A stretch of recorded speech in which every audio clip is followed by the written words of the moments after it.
नमस्कार बच्चों, स्वागत है आपका स्कूल बड़ी लर्नर में। आज हम पढ़ेंगे कक्षा 10वीं की फर्स्ट फ्लाइट की लेसन नंबर 6 में जो कविता दी गई है animals.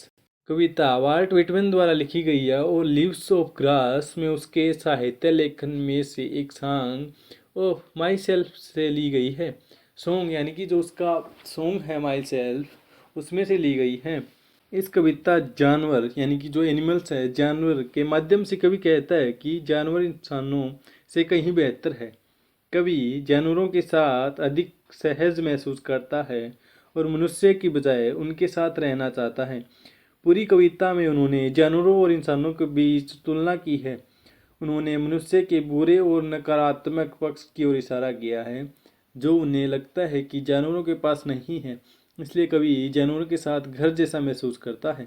I think I could turn and live with animals, they are so placid and self content. I stand and look at them long and long. मुझे लगता है कि मैं घूम सकता हूँ और जानवरों के साथ रह सकता हूँ। वे हैं इतना शांत और आत्मनिर्भर। आई stand and look at the long and long. मैं खड़ा होकर उन्हें देख सकता हूँ। मैं खड़ा होकर उन्हें देर तक देखता रहता हूँ। जो वाल्ट व्हिटमैन द्वारा लिखी गई इस कविता में कवि क्या कहता है कि वह जानवरों के साथ रहने का इच्छुक है क्योंकि वे शांत और आत्मनिर्भर हैं। वह जानवरों के साथ कई गुणों की सराहना करता है। जानवरों की आत्मनिर्भर प्रकृति बताती है कि वे अपने जीवन में खुश हैं और दूसरों के जीवन में हस्तक्षेप से नहीं करते। उनके पास जो है उससे वे संतुष्ट हैं और दूसरों से अधिक कमाने का लोभ उनमें नहीं है। उसके अलावा जानवरों के शांत स्वभाव से पता चलता है कि वे इंसानों की तरह भौतिकवादी चीज़ों के पीछे नहीं भागते। वे हर स्थिति में शांत रहते हैं। इनके जीवन में आने वाले उतार चढ़ाव इन्हें परेशान नहीं करते हैं। उन्हें पता ऐसे है कि ऐसे हालातों से कैसे निपटना है। They do not sweat and whine about their condition, discussing their duty to God, not one to dissatisfied, not one to demoted with their mania of owning things. वे अपनी स्थिति के बारे में पसीना नहीं बहाते और रोते नहीं हैं। वे अंधेरे में नहीं जागते और अपने पापा के लिए नहीं रोते।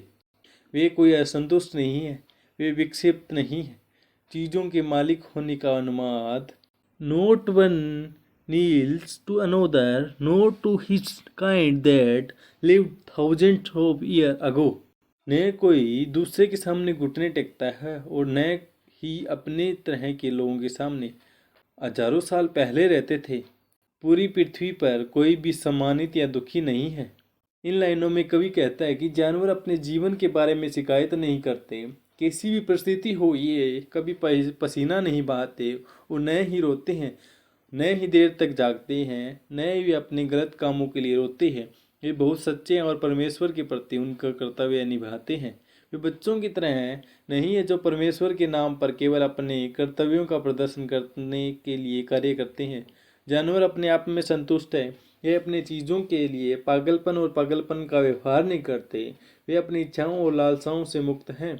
Not one needs to another, nor to his kind that lives thousands of years ago. Not one is respectable or unhappy over the whole earth. So they show their relation to me, and I accept them. They bring me tokens of myself. They evince them plainly in their possession. न कोई दूसरे के सामने घुटने टेकता है और न ही अपने तरह के लोगों के सामने हजारों साल पहले रहते थे। पूरी पृथ्वी पर कोई भी सम्मानित या दुखी नहीं है। तो वे अपना संबंध मुझे दिखाते हैं और मैं उन्हें स्वीकार करता हूँ। वे मुझे अपने समय को टोकन लाते हैं, वे प्रकट करते हैं उन्हें स्पष्ट रूप से अपने अधिकार में। मुझे आश्चर्य है कि वे ये टोकन कहाँ से प्राप्त करते हैं। इन लाइनों में कवि क्या कहता है कि जानवर दूसरों के सामने अपने घुटनों के बल नहीं झुकते। उन्होंने कभी किसी जानवर के प्रति और दूसरों के प्रति अपनी भक्ति दिखाने के लिए ऐसा नहीं किया और ऐसा नहीं करते। ऐसा उन्होंने अपने पूर्वजों के लिए नहीं किया जो हजारों साल पहले रहते थे। आगे कवि कहता है कि जानवर दूसरों के प्रति उस तरह समान नहीं दिखाते जैसे मनुष्य करते हैं। ये दोगले नहीं होते, दूसरों के सामने खुद को अच्छा दिखाते हैं और मन में बुरे विचार चलते हैं। वे कभी भी दुखी महसूस नहीं करते और पृथ्वी पर अपना जीवन आनंद से जीते हैं। यहाँ कवि व्यक्त करता है कि एक जानवर दूसरे जानवर को भोजन के रूप में खाता है, लेकिन वे इसे कभी नहीं छिपाते। वे जैसे हैं वे दूसरों के सामने अपना व्यवहार प्रदर्शित करते हैं। जानवरों में इंसानों की तरह कोई छिपी या नकली चीज़ नहीं होती, इसलिए कवि उन्हें वैसे ही स्वीकार करता है जैसे वे हैं। वह आगे कहता है कि जानवर उसके जीवन में खुशियाँ लाते हैं और उसे महसूस कराते हैं कि वह कैसा है। जानवर कुछ भी छुपाते नहीं हैं और अपनी संपत्ति दिखाते हैं। I wonder where they get those tokens. Did I pass that way huge times ago they drop them? मुझे आश्चर्य है कि वे टोकन कहाँ से प्राप्त करते हैं।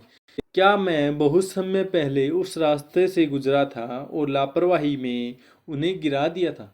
अंत में यानी कि अंतिम लाइनों में कवि क्या कहता है कि वह आश्चर्य करता है कि पशुओं में ये अच्छे गुण कहाँ से आए।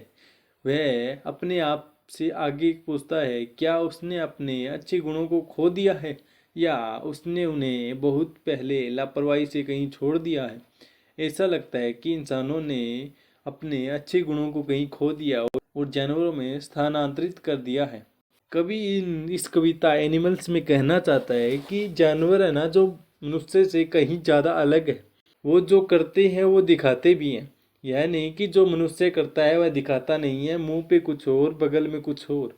वो जो उनके फेस यानी कि जो वह करते हैं वो सारा कुछ दूसरे के सामने स्पष्ट होता है। जैसे जो 100 जानवरों को खाते हैं तो वो दिखाते भी हैं कि वह दूसरों जानवरों को खाते हैं अपनी भूख को मिटाने के लिए, और इंसानों की तरह नहीं करते कि वे यानी कि दूसरों के सामने तो अच्छा और एक के सामने बुरा बता देते हैं। इस तरह नहीं करते। कवि ने इस कविता के जरिए यह बताया है, जानवरों के बारे में अच्छा बताया है कि जानवर जो है इंसानों से किस प्रकार अव्वल है, किस प्रकार बढ़िया है। धन्यवाद।